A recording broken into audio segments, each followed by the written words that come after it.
like I said, there is emotional violence that we see, which is not physically out there. Um, what would you say to women who live with this day in, day out?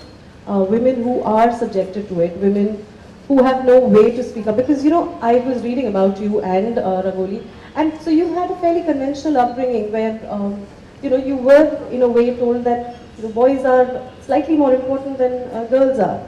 So how did you break out of that? What was it that made Kangana and Rangoli so strong? Well, the thing is that from my side, I don't know about Rangoli, but from my side, there was no acceptance to this fact that I am any less than anyone around me.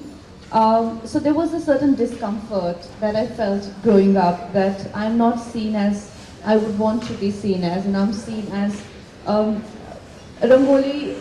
My parents had a child before Rangoli who didn't make it. He was a boy and he died, I think, within 10 days of his birth. He was called Hero. So my parents could never really emerge from the loss of that baby boy. And when Rangoli was born, she was celebrated. Like, she was really taken care of, and there was huge celebrations.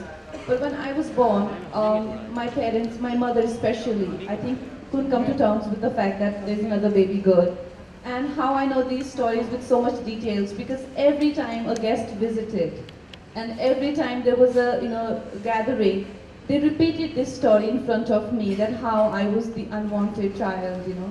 And it's very hard to live in an environment where you're reminded, where you're constantly told that your existence, yeah, like you're a sort of a fluke who just happens to be here, but are not meant to be here. I could never come to terms with that sort of environment, and I think that really explains why I just broke free in such an extreme way. Extreme is what you think. We think very empowered.